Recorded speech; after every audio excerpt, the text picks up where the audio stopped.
So I'm working on some more sourdough bread. I normally do this once a week, which is different from our kitchen sandwich bread.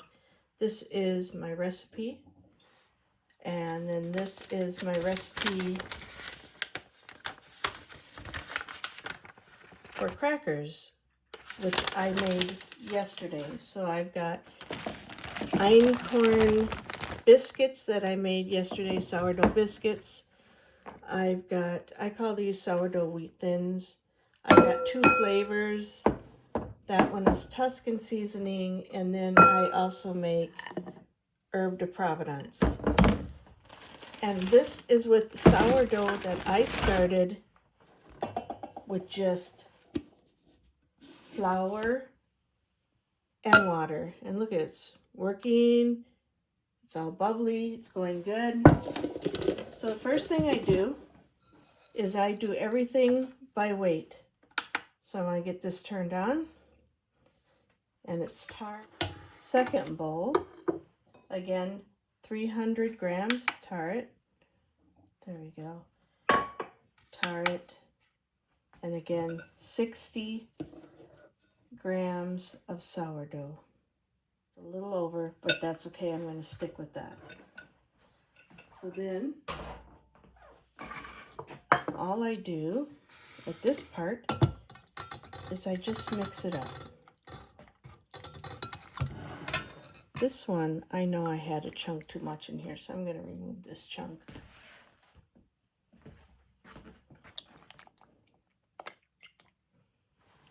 Same thing. I'm just going to kind of incorporate this into the water. So of the next, I'm going to add the flour, and I want 80 grams of wheat.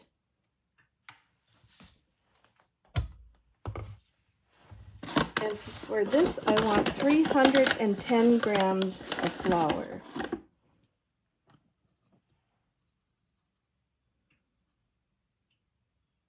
There we go. Set that aside. And then all I do is I use my hands and I mix it up. I still have salt to add, but I will not add the salt for about 20 minutes because I want the flour to hydrate with all this water. And this is just a sticky mess, but all you're doing is you want to get the flour all moist with the water and hydrated, and it will be a sticky mess. And then in 20 minutes, we will add our salt.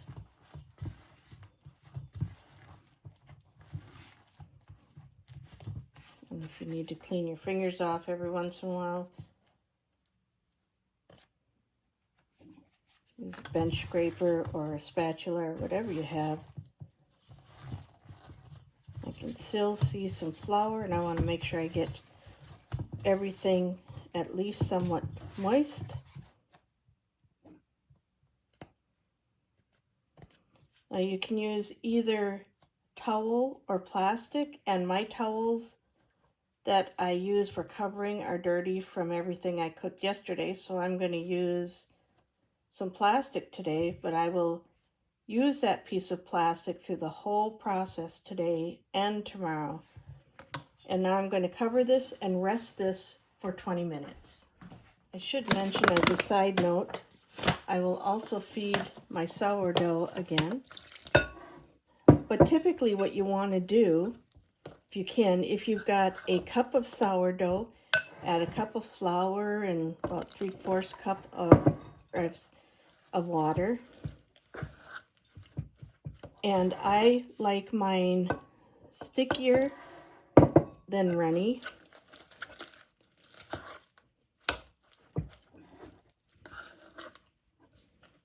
Maybe just a smidge more water. Kind of added a little more flour than I wanted, which means I'll probably take some off and cook with it tonight before I put this in the fridge to sleep for a week. Put it to bed. And this here is about what you want it to look like. If it's too runny, it just doesn't work. And it looks stiff right now, but you'll see in a few hours it'll be all bubbly and working because it is alive, how it was this morning. This is what I did this morning and last night before I went to bed to keep that going. I just lightly cover and set that off to the side.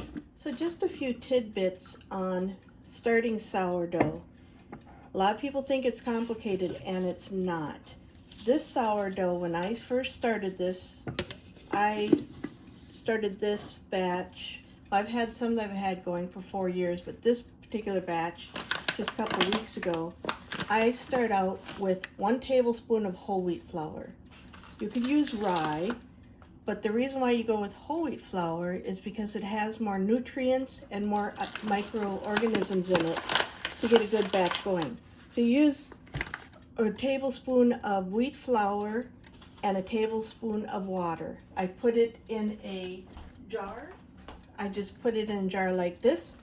I cover it with a cloth, an old scrap cloth, and the reason why is because I want it to absorb some of the natural yeast that are in the air of where we live.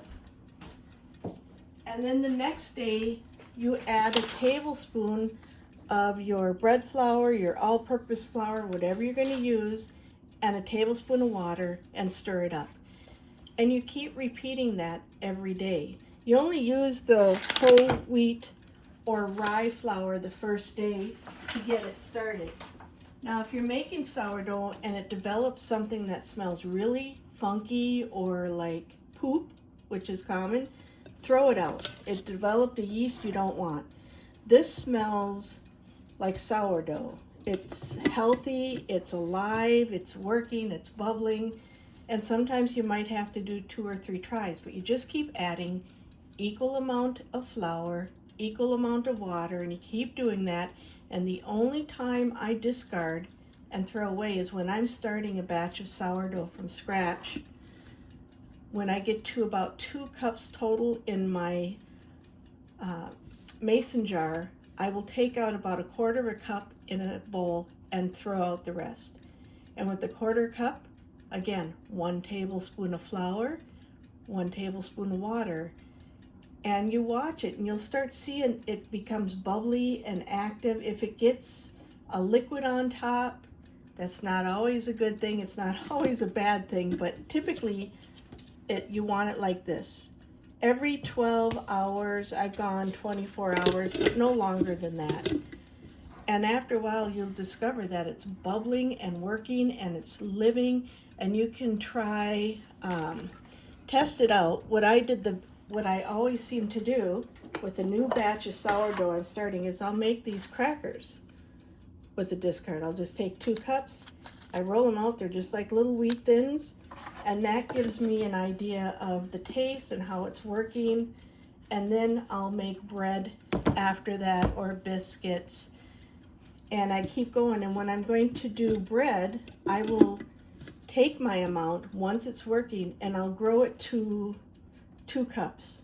And the reason why I go 2 cups is because I don't just do bread. You saw it only needed 60 grams per bowl, but when I'm growing it and I'm going to spend a couple days baking, I also make biscuits, I make crackers, last weekend I made English muffins, so I'll make a lot. But for bread, you only need about 60 grams for this recipe. There's all sorts of recipes, find one you like. When you make the bread, it's flour, yeast, and salt. That's all it is. But it is time consuming because if you make it quickly, you don't develop that good crumb. This here's a loaf from yesterday that I made. That's all that's left. And this is just flour, water, and a little salt. And so then it becomes a 2-day process. But if you're working a full-time job outside of the house, you can do it, no problem. You mix it up the night before. As you see, I'm going to start doing the fold-ins. I just fold it when I'm here. If you're not here, put it in the fridge. Continue folding it the next day. The thing about putting it in the fridge is you're giving it a cold ferment to develop some of that sourdough tang, that flavor, and it's fermenting the bread, which is healthy for your gut health. Okay, now I'm going to add the salt. And my recipe calls for 8 grams of salt, and I get between 8 and 10. And I'm using a mineral sea salt. Use what you have. It's what I prefer. Here's one. I like this Redmond's real salt. And this is one of my favorite things to do. I don't know why, it just is. Then you're poking the salt in. Helps to have extra water should you need to dip your fingers in it. But I just poke this in. Sometimes I'll get a little water on. You want to make sure you don't wash the salt off your fingers. And then I'm just going to fold it a few times. And this I'm going to want some water on my fingers, keeps it from sticking. And as we fold it once every 30 minutes for the day and fold it in, it will get the salt all incorporated. And I can already feel that this is alive and growing. And now the salt's in, and now I'm going to set this for 30 minutes, and then we'll start doing the stretch and pull. Same thing with this one. Poke all the salt in. I don't know why this is my favorite thing to do of the whole process. I want to make sure I don't lose too much of the salt. I use these same 2 bowls, and then I have 2 other glass bowls I use when I put it in the fridge for the night. It's just something I've always used. And then I have other bread bowls I use for making sandwich bread, just out of habit. Today it is March 6th. It is snowing. We still have about 3 feet of snow on the ground. And I baked for probably 35 years before getting a scale. I've done regular bread for 40 years. I've done sourdough for 20. And so it's not like you have to. But again, I cooked with measuring cup for 35 years, so it's not a deal breaker. So I'm going to set this for 30 minutes to let it rest and let the gluten and everything start to activate. And then we're going to do the first stretch and pull of 3, and so we'll see in a bit. This is the first, what I call stretch and pull, and then I have stretch and fold. So I wet my hands to keep them from sticking, and all I'm doing is I'm grabbing, I'm stretching, and I'm folding. Grabbing, stretching, and you can see the tears in the dough. You're going to see how beautiful this bread develops throughout the day. I'm going to do just one more.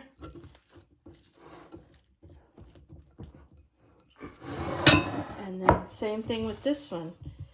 And right now the bread is kind of thick and heavy, but after a while it's going to be bubbly and growing and light and bouncy, which is what you want.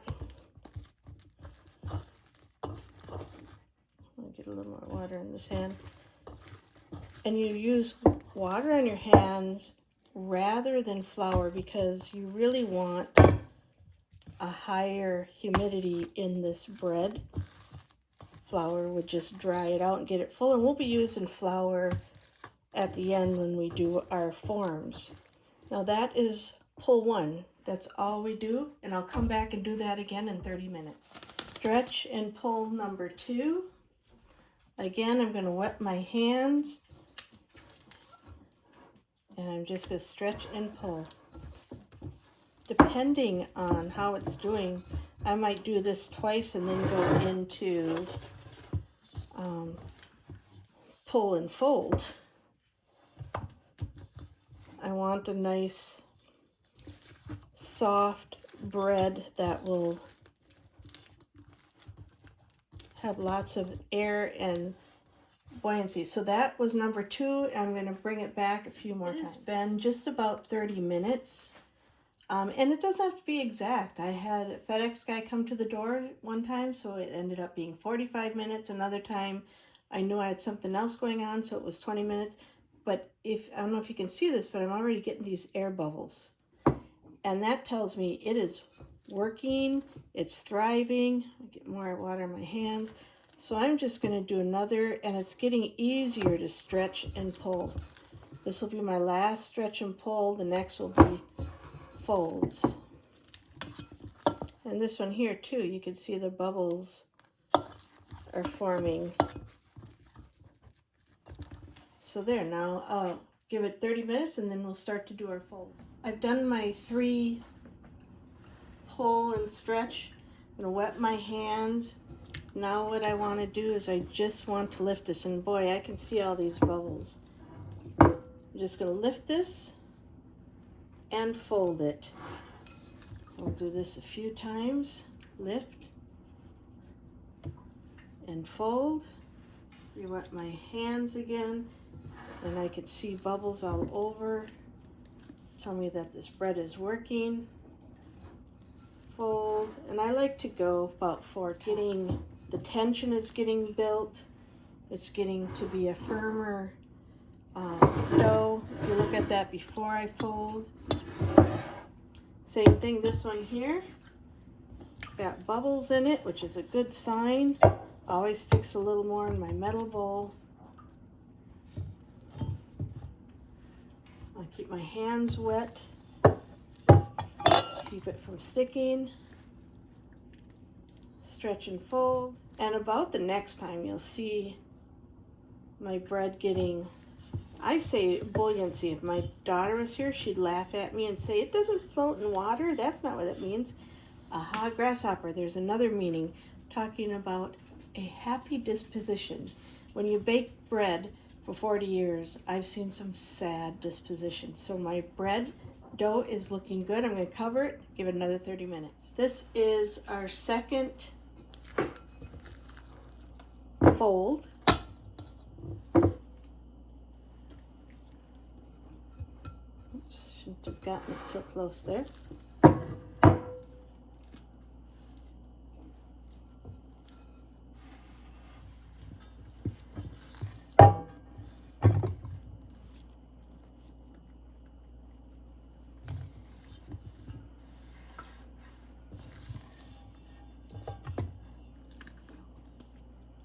I found sourdough to be quite forgiving. I always hear about be gentle with it. I have done everything wrong you can. I've deflated it multiple times, and I've still gotten a wonderful loaf of bread. I can feel this is getting firmer. I can feel it's getting lighter, and we'll put that aside now for another 30 to 40 minutes and come back and do the final fold before we put it in the fridge for the night. I just wanted to show this. We started this sourdough at 8:45 this morning, and I added flour, and look how much it's grown. It's really puffed up nice, it's heaping, it's working, and it is 12:25. So that's how fast it can work. So about the proofing bowls, you can get these little wicker cane bowls. They're called Banneton bowls, and they often come with a heavy linen cloth inside. But I don't have them, never had them. I should have them. I'll have to add it to my list.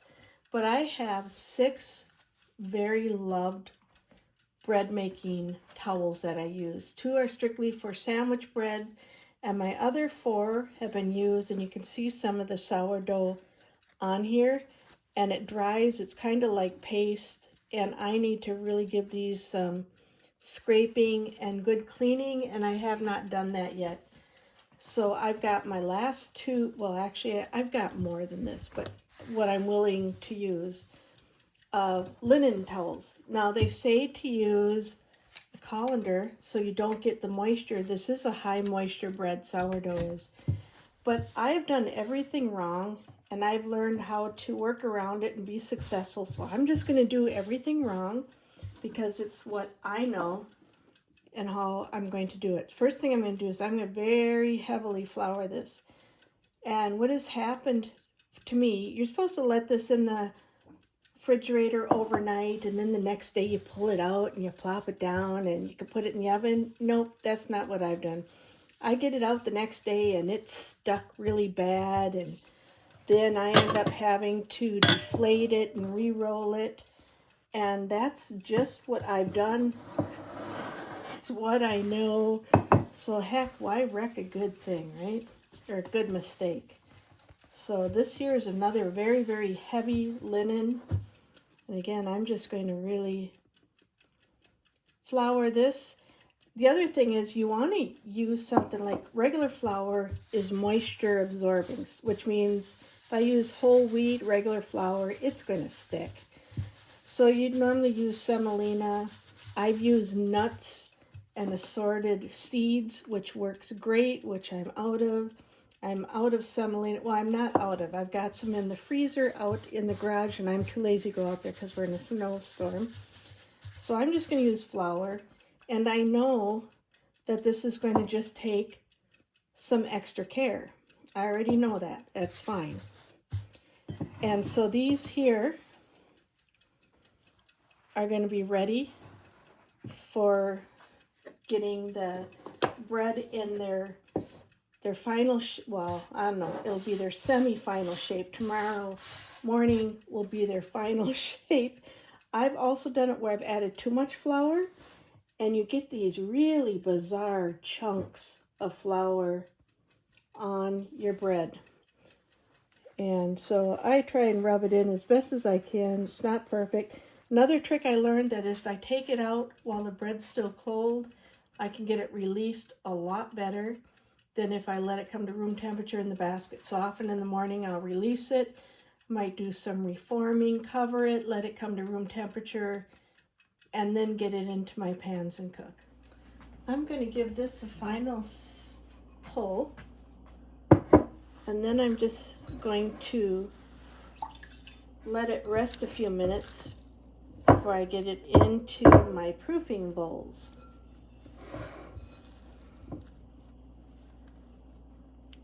This feels very loose, so I'm glad that I gave it another round. I want to get some tension built up in here.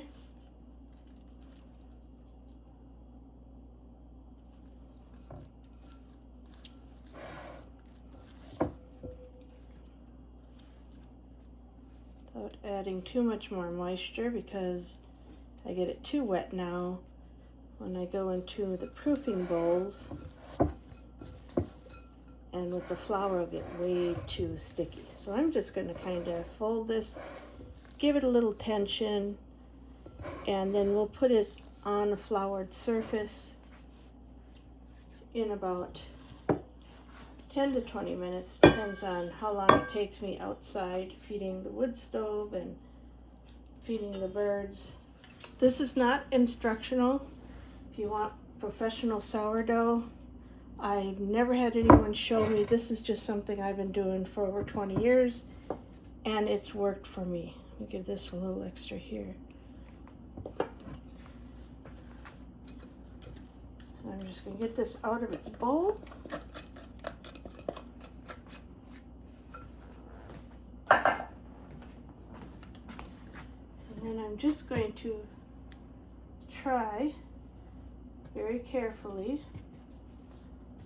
just kind of get a clump in the center. And I'm going to give this a moment to rest too before I put it in the bowl.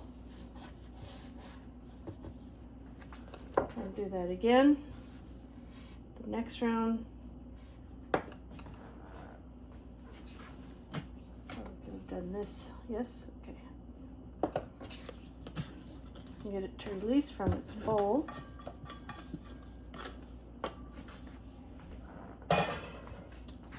And same thing, you could see it's just working, it's active. It's got lots of bubbles that are bursting as I try and fold this. And all I'm doing is just trying to give it a little more tension. And it's collapsing. It's not as firm as it should be. It's collapsing on itself. So I'm going to give it a little bit of time. Let's see which one of these sides is drier than the other. One of these sides is drier than the other. Let's go this. I'm just going to cover it because I don't want the crust to form a hardness where it won't bake through. But I'm just going to let this sit for about 20 minutes, then get them into the bowl. I let it rest for about 20 minutes. And this top side is going to be the top side. So I'm just going to want to give this a little extra flour. Not too much because I'm going to still roll it up and I want some stick to it. Right here. And I'm going to give it its final roll before I put it in the basket. And I'm just making it so it's nice and firm and tight. You can hear all them bubbles going. And now I'm going to give this a good flour. And I'm going to put it seam side up in my bowl. And typically I'll put in a little extra flour on this part because I am going to be folding. And I want to make sure these edges here are floured. I know I may get some stickiness. It's just I'm out of semolina. I'm out of nuts. And I want to give this a little flour. So I'm going to have this in and cover this with a plastic wrap. I'm going to do the same thing with this loaf now. On the top, seam side up into my bowl. I'm going to make sure I got a little extra flour around the edges here as it goes up. That's the spot that it always seems to stick the next morning. And then I'm going to put this in the fridge overnight. It is now 2:18, and I'll take this out in the morning. And I like to loosely cover it with a towel and then get it with the wrap. And the reason why is because I don't want it to, I want to keep some moisture in there. And I might have gotten this on the floury side, doesn't want to stick, but I will work with it because I'm not about to use another piece of wrap and waste that. Same thing over here. It develops everything beautiful about a sourdough bread. And I've had some batches turn out really good when I did everything wrong, and some batches turn out mediocre when I did everything right. So that's my kind of gambling. I'm gonna get these in the fridge and I'll see you guys in the morning. So it's been about 20 hours and I'm expecting some sticking. Typically what you do is you'd take this out at room temperature and you just let it proof in the Banneton bowls, and then you'd pour it out. But because, and you can see this did come up some, because I've got it on a sticky towel, I'm going to put this over because it will deflate some. Not too bad. And I am going to tuck it under, let it rest, and come to room temperature. Let this come to room temperature. I'm going to probably put it on a cookie sheet so I can get it off of here and put it on my gas fireplace where there's a pilot light to try and warm it up a little bit more, and then put it on parchment. My bread is nearing where it's going to go into the oven. I've always used these cast iron pans. I just like the Desco-ware. Some people get Cuisinart. I have a small one for if I do small loaves, but these are the size because I didn't cut the dough in half. I cut out parchment paper. I'm going to put the dough on this, and then I'm going to put these in the oven and pre-warm them at 485 for about 20 minutes, and then put the bread in and cook it for 20 minutes, and then remove the covers and cook it for another 20. I'm going to try and push this in a little bit. Just trying to tuck in under some of the edges. This one's the oblong pan, so I try and keep it that shape, and I can see the center here has gone down. I've got my oven heating, then I'm going to heat my pans, and then these will be ready. I'll score them with the razor. You want to use as thin a razor as you can. This is not very thin. You want to just be able to do one single cut. I end up sawing it, which is not what you want to do. But I still make edible bread that my family eats, so it's okay. So now I have the pans in the oven heating up. So I'm going to score the bread. There's not this excess flour, which I probably should have done that earlier. You can put flour on for decorative. When you do the cuts, you'll see the darker color and the white will remain white, but nice smooth, because I don't have a thin razor. And you can see by tugging on it, I've already caused some deflates. I do not like deflates. And just to keep my cuts from drying out, I'm just going to carefully set this on top. Unfortunately, my bread did deflate some. But still going to put it in, and then I go and drop it. And get this in the oven. It did deflate some on the one side. Get the other one in. Of course, when you're on camera, that's when you do all the mistakes.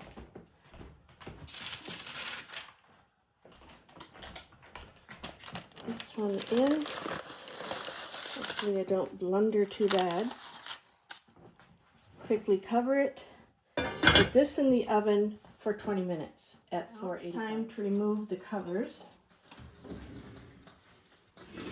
And it's very hot. That loaf is risen. And this loaf is risen. And that's as much as they're going to rise. Now we'll give that another 20 minutes. I pulled out one, now I'm going to pull out the other. Carefully balancing it so I don't drop it.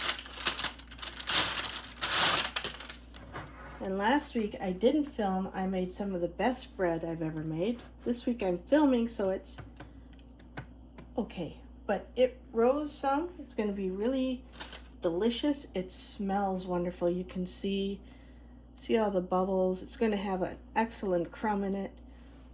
And we'll cut into it in a few hours after it has cooled down. I don't know which side is the better side. The thing with sourdough is it retains heat and it's very hot. This bread is pretty cool. It's very cool. This one I think is the better loaf, but I'm going to cut into this one, which we normally cut in better because that one will fit into the bag easier to put into the freezer. So here comes the proof. It's got a beautiful crumb.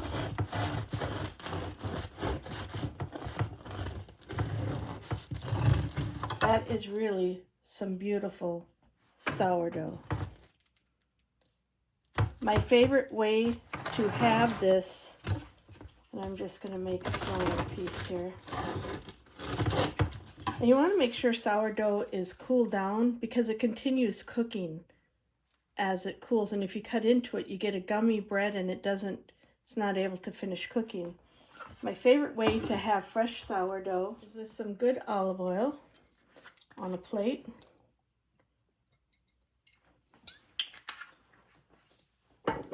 A pinch of some mineral salt, just a little, not much. And a fresh grate of pepper. And then you just rip off a piece, bite into it, and this is my favorite way to eat it.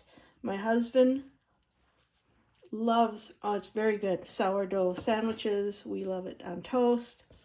So this is just 3 ingredients: flour, water, and a little salt.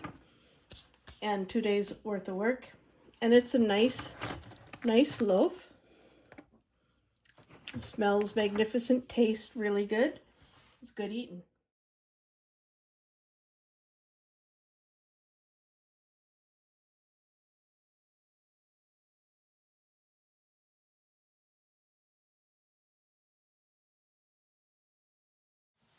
Also with sourdough, I made these sourdough pretzel buns to go with some sloppy joe from the sloppy joe that I canned earlier this summer.